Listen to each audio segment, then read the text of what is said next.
kaya kandha kandha sing prasaja aja gawe delok ati aku ora bakal gondeli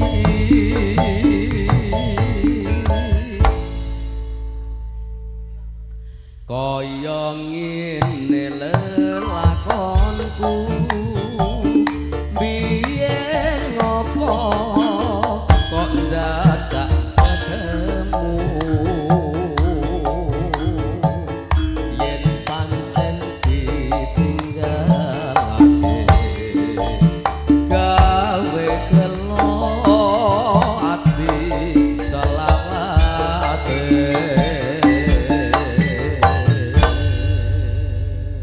urung-urung kok gelakno wong to cus sing gelakno ya sapa lho sampeyan niku iki mang lagon namung lagu tak kira urung-urung kok sampeyan gelakno piyai kene ora no sak bisa-bisane awake dhewe ya gawe mareming liyan ora golek marem tapi iso gawe mareming liyan ngono ya iya no mulane awake dhewe iki awake dhewe kudune duwe rasa matur nuwun nenggone para warga Kedung Lo.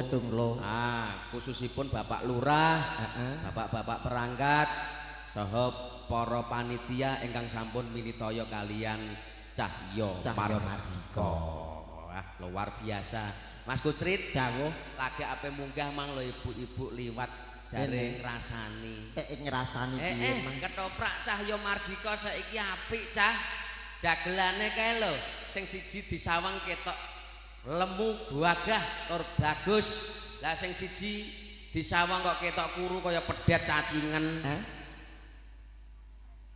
Kaya apa? Kaya pedet cacingan. Atek kaya pedet cacingan. Lah bentukmu iku lho. Dene nek bentukku malah kaya bocah kurang gizi. Kok bocah kurang gizi?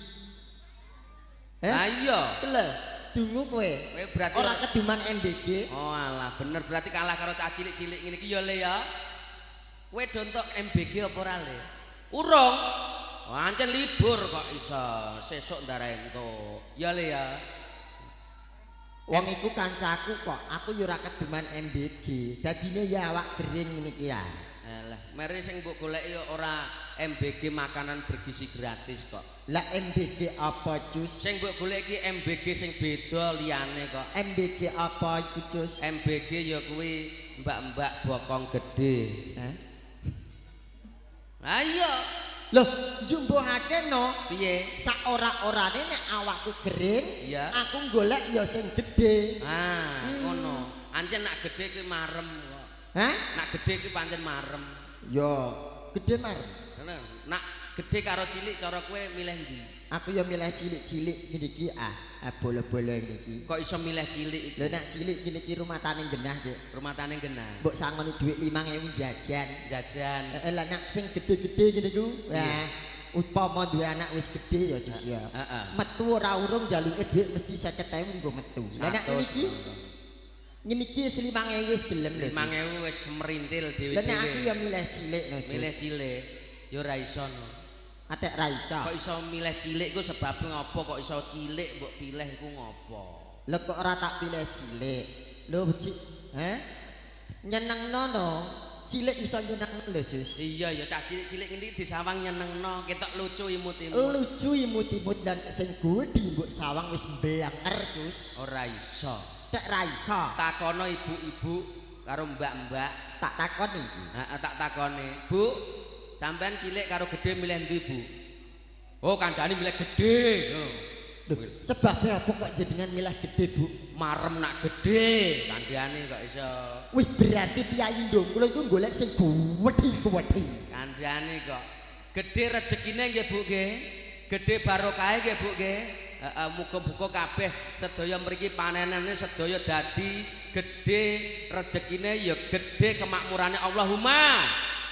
Milih sing gedhe tetepan. Aku ning kene ra ndek bolo, Jus. Lah kowe merehi cara milihmu ae kliru kok. Atek milihku kliru, Cus. Kliru lah kowe cilik. Lho nek apa-apa ya penak sing cilik, Nun. Cus. Lah kok enak sing cilik? Rene tak takoni. Iya. Kowe tahu ngoloki kuping, Cus? Ngresiki kuping? Tahu ngresiki kuping. Iku nganggo ketebat sing cilik apa sing nganggo katembat sing gedene sak linggis, Cus? Iya katemban sing cilik. Lah iya, mulakno penak sing cilik. Enak sing cilik? Enak sing cilik. Lah nganggo katembat sing padha linggis dak kupingem jebral. Iya ya Bu ya. Ah iku mbok ancen mbok atakno nang kono kok. Jajal saiki cara diparakno nang liyane. Parakno ning liyane apa? Kendaraan. Kendaraan. Cara ibu-ibu bapak-bapak mesti milih kendaraan sing gedhe disawang ketok gagah tumpakane ya kepenak ana geronjalan ora krasa.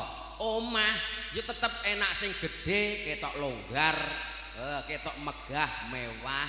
Nah, enak sing gedhe, enak sing cilik. Nek padha-padha kendaraane Mas. Iya. Gowedi. Rikala ana macet. Iya. Aku numpak sepeda motor sampean numpak mobil. Numpak mobil. Wer, macet lho ya. Iso wis. Wis. Iki iso tutuk kono dhisik. Lah nek sampean numpake mobil mesti kena macet. Iya ya. Sing nomor loro sampean mau ngendo omah nek omah penak sing gedhe apa sing cilik, Bu? Gedhe. Sing gedhe. Omahe wong kene gedhe-gedhe. Aku cilik lah nak sejahtera kok, Jus. Kok iso iku lho. Cilik kok sejahtera. Ada orang cilik sejahtera sempete ngaku nyandang pangan cukup. Saiki umpama kowe sakmene. Terus dikei omah cilik kaya omah kucing iki, semene gelem lho. Ya mono. Kok ngene. Tegese iki ya omah sing sakmadyane. Sakmadyane. Lah nek sampean kan milih sing gowedi. Sing gedhe. Rumangsa nek gowedi penak ya, Bu ya. Ah, kandhane kok.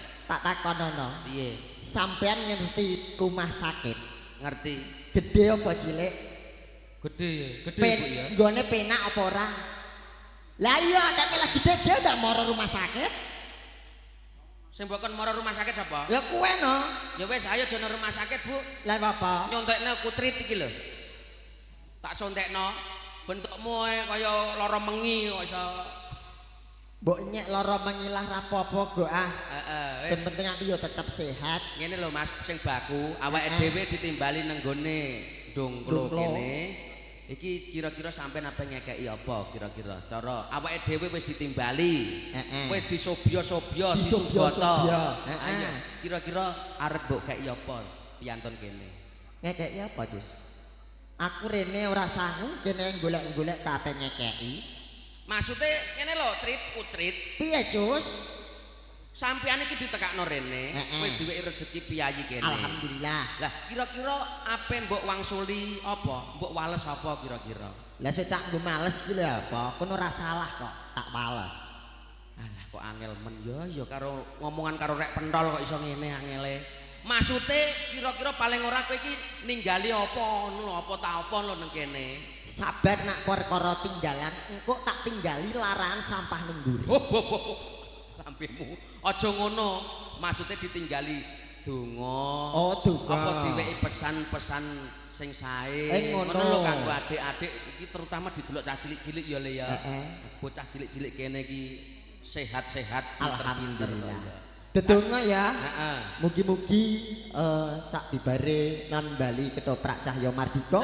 Anggenipun netepi sedekah bumi warga Kedungklo tansah pinaringan barokah saking Gusti Allah Subhanahu wa taala. Amin Allahumma. Amin. Gemah ripah loh jinawi amin Allahumma. Amin. Amin. Nek kowe piye, Jus? Ya, tak dongakno ya muga-muga ajek. Duh, kok muga-muga ajek iku muga-muga ajek piye? Ya, ajek penduduke, ajek kesehatane, ajek kemakmurane. Dadi ora ana rubeda, ora nandang cingkrang, ora nandang kurang pangan. Ngono ya. Iya, ajek kesejahteraane ngoten nggih Bu nggih. Ora lokak ning tambah kebak. Amin Allahumma. Cah cilik-cilik iki lho. Nak cah cilik-cilik. Cah cilik-cilik tak dongakno muga-muga ndang gelis gedhe ya Le ya. Amin. Wis sunat apa urung Le? Durung. Ndang sunat ah. Kene tembok kok sunat. Ndang sunat sok nanggap Cahya Mardika ya. Jar. Kene. Moh. Wis monggo. Iki anake sapa iki? Anake sapa kowe? Heeh. Anak sapa? Anak Elina. Rina ndi lah Rina? Rin. Anakmu nek pinter ngene le Rin. Iki padahal urung entuk MBG lho, Jus mau. Entuk MBG pinter ngene nak entuk MBG dek malah piye iki? Ayo malah pinter sesuk gede terus ngedoli tegale pakane. Iki lho apa kok? Ora no, yo malah nambahi. Oh, nambahi. Heeh, cek sekolah le. Cah cilik-cilik nek esuk padha sekolah, nak sore padha Lah kowe nek malah ngarit. Bocah kok. Bocah kok. Sapine akeh menawa. Lho alhamdulillah no. Heeh. Rezekine lancar. Rezekine lancar. Iki Cahyo Mardika wajah baru. Wajah baru. Pemimpinnya ya Mbak Anjar. Pemimpinnya ya Mbak Anjar. Ayo nom-noman sisan. Mulane cara disawang ketoprake ya seger sumunar. Sumunar. Heeh, sing mimpin Mbak Anjar ya nom-noman disawang ketok seger. Mulane angger kabeh-kabeh kuwi angger nom mesti ya ketok seger disawang. Durung mesti. Kok durung mesti iku lho? Jare sapa nek nom seger? Lho cah cilik-cilik nom-noman ya seger. Mbak-mbak ketok seger. Durung mesti. Kok urung mesti iku? Sampean ngerti? Apa? Pelem nom karo pelem tuwa seger ndi? Ya seger sing tuwa. Ngerti? Piye? Blimbing le blimbing. Iya. Blimbing iku sing nom karo sing tuwa seger ndi? Ya seger sing tuwa. Nek sing tuwa legi. Nek sing nom sepet. Lah iya. Seger sing tuwa, Jus. Iku mbok tokno teko kono kok. Iku mau blimbing nak tuwa legi. Nak nom kecut sepet. Iya. Nak pelem nak tuwa lagi no. Nak nom ya kecut. Berarti samu barang apa ae patokanmu nak tuwa seger nom sepet tur iku kecut. Berarti ki patokanmu kowe milih sing tuwa. Sing tuwa jelas sing tuwa. Saiki aku tak takok ya Mas Putri. Takonono bakalan tak wangsuli, Dik. Tenan lho ya. Iya. Saiki aku tak takok. Sampean kira-kira tahu mangan jangan bung apa ora? Wah, kelangenanku kok, Dik. Jangan bung iki lho. Dicampuri karo apa meneh segone sego jagung malah moandes. Enak ya Bu. Enak. Jangan bung ya. Jangan bung lho ya. Iku kira-kira sing dimasak iku pring sing nom apa pring sing tuwa Mas Kucrit? Nek pelem mau ya suwegere ya seger sing tuwa. Lah nek nom ya kecut. Ngono. Lah iku mau ndak nak pelem. Lah aku takonono. Jangan bung iku lho. Jangan bung sing dimasak iku pring sing nom apa pring sing tuwa Mas Kucrit? Ya nek sing tuwa iku legi iki mau blimbing, nek sing tuwa ya sing nom ya sepet. Sing takok blimbing ya sapa? Aku takok jangan bung. Jangan bung. Kowe tau mangan jangan bung ta? Kira-kira sing dimasak kuwi pring sing nom apa pring sing tuwa? Jawab. Ayo munir blimbing neh kowe, ayo. Ya pring nom. Ayo, Dek. Age kowe nek ape mangan pring sing tuwa kelok, nek ape rompal untumu kowe. Iya, aku anjene mangan pring tuwa ben anjir raiku dadi rai gedhek. Ayo, malah ngaku kowe nek ora rai gedhek ngopo. Sawake dhewe iki ora mung wong sak kloron. Ayo, iki dagelane Cahyo Mardika iki ana telu. Siji cilik, siji gedhe, sing siji paling berbobot. Aduh, iki apa iki? Sik, metune kok get-gete wong tak kandhani. Lagek iki lho aku. Apa? Ora kudanan nanging mengkeret lagek iki aku. Kok iso mengkeret? Lah piye lagek teko diamuk wong wedok-wedok. Sebabnya apa diamuk? Anu engko nek dagel iki durasi wektune diatur. Aja nganti nabrak wong adan. Alah, aja nganti nabrak wong adan. Wong adan soalnya nek wong adan mbok tabrak kok jengkelangan. Apa? Juwatas lho. Mulane dina iki aku ora ndagel. Dina iki aku ora ndagel. Nanging saya akan memberi hiburan untuk anak kecil-kecil sing ndelok manggon ngarep. Sing sepuh wis dihibur karo cerita, sing nom-nom wis dihibur ning Taman Dangdut Campursari. Mulane cah cilik-cilik iki ya butuh hiburan sesuai dengan umur dan usia. Betul. Ngono ya? Lho iya, sampean nek ora ndagel apa ngibur nganggo cara apa? Sulap Anda. Sulap Anda. Iso piye sulap? Le Deddy Corbuzier iki gurune sapa? Lho. Deddy Corbuzier iki gurune sapa? Sik ah, gurune anu sampean gurune Deddy Corbuzier. Lho aku iki takon gurune Deddy Corbuzier iki sapa? Aku takon kowe. Hop, Tak kira gurune Deddy Corbuzier ku Ini sampean. spesial untuk anak-anak sulap mau? Oke, setuju?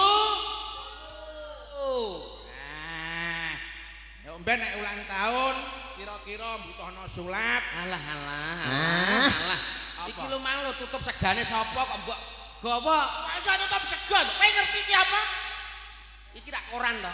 Iki apa? Jelas ya koran. Iki napa, Dek? Anu, Salah. Loh, kok salah? Iki ngono pusaka. Apa wae sing tak cekel jenenge pusaka. pusaka Jus. Iki apa? Pusaka. Iki apa? Pusaka. Apa wae sing tak cekel jenenge Saka. Iki apa? Pusaka. Kliru. Lho kok keliru neh? Iki ngono koran. Lemah dijawab koran keliru. Apa? Cari pusaka. Koran nanging dudu sembarang koran. Koran iki iso ngilangno, ya iso balekno. Oh, iso ngilangno ya iso balekno. Iki koran tinggalan. Weh. Tenan.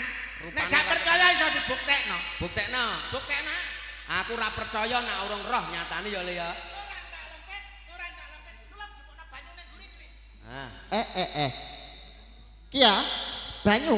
Lha iki Mbah Tarno iki ilmune Mbah Tarno. Lah kowe nak sithik ae. Niku banyu dienggo ngombe kok mbok jupuk. Iki nyebuk banyu nggo nyambut gawe.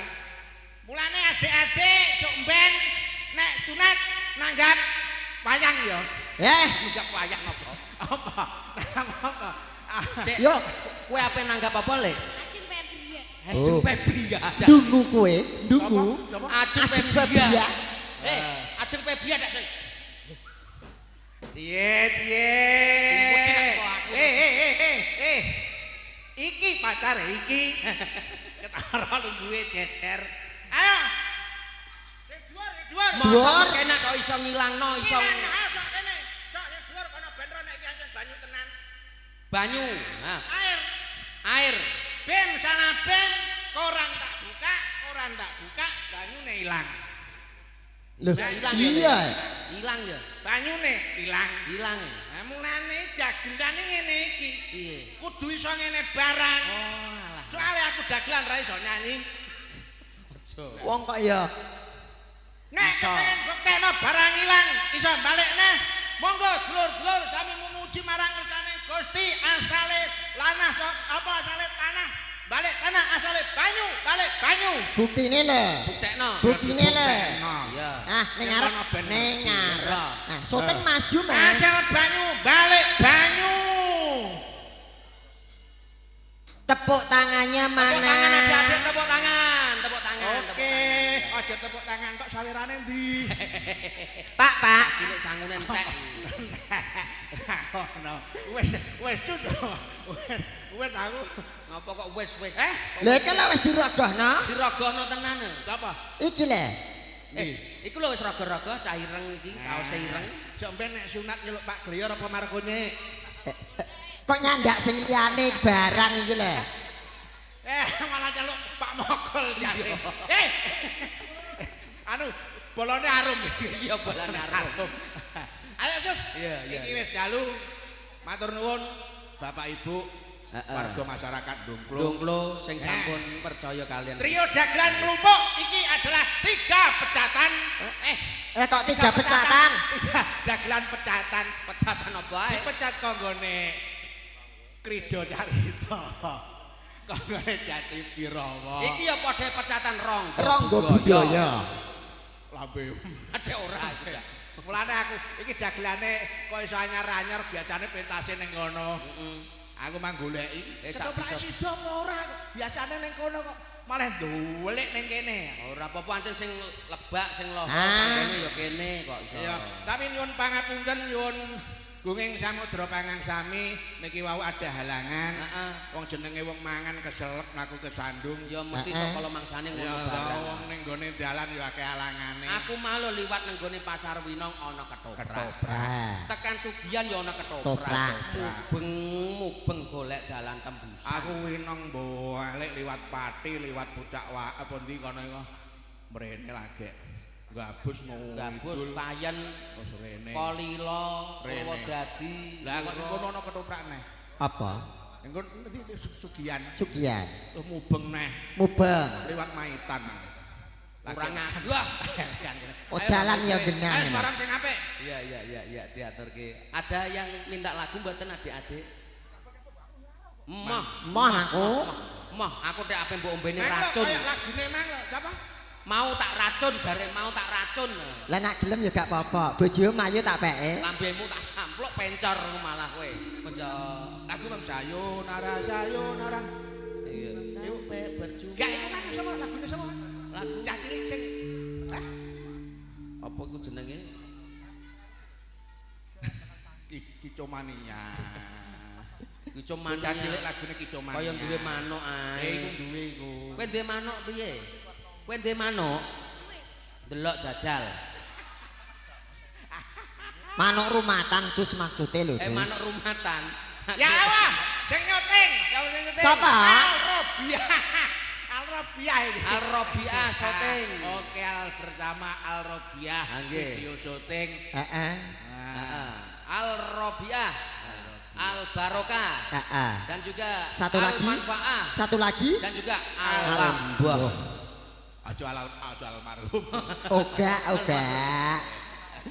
Atur libur Mas Sus. Nggih.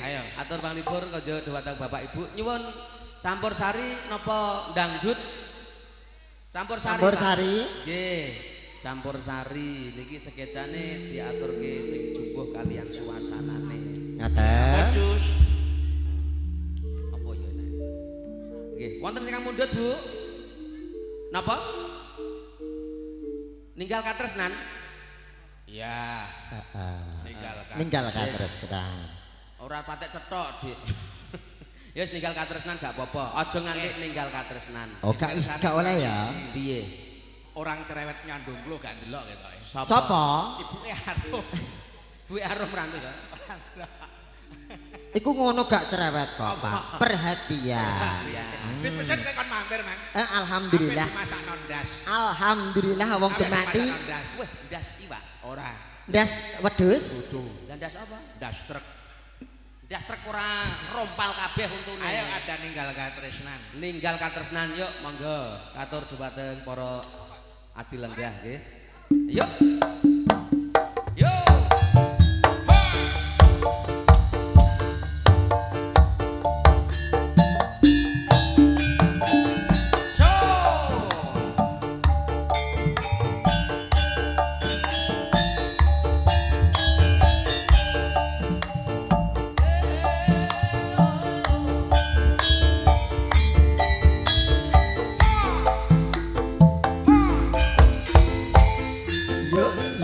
Yuk.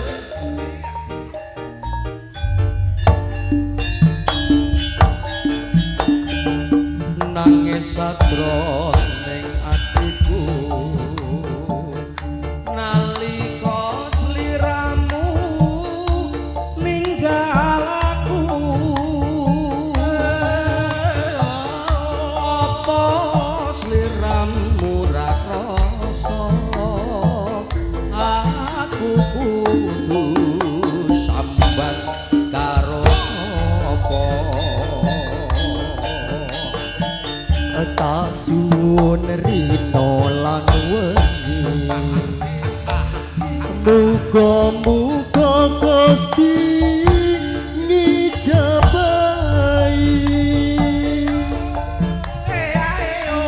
saka pananggonmu bali bisa kumpul kaya diuli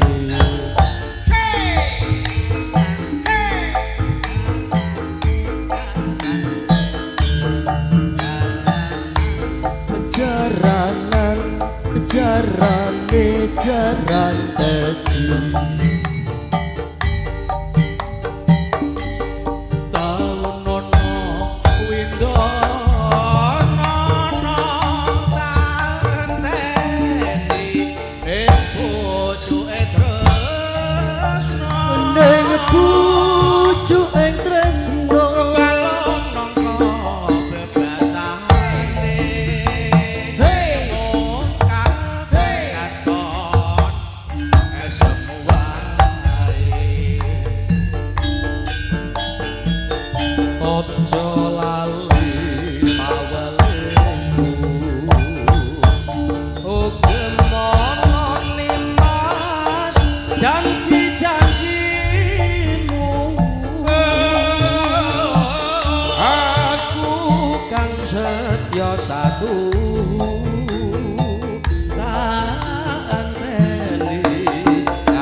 Al-Rabiah sudah matur nuwun.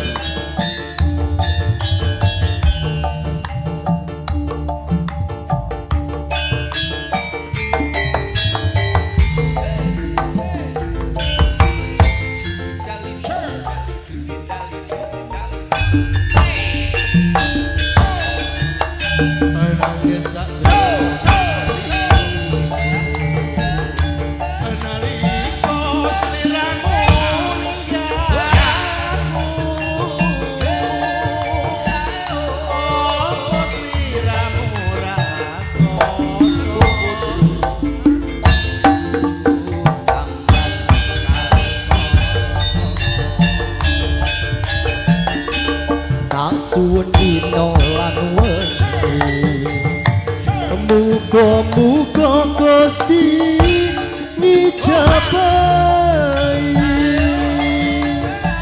sok kapan anggonmu bali bisa kumpul kaya iki.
Ora kurang sandang, ora kurang pangan.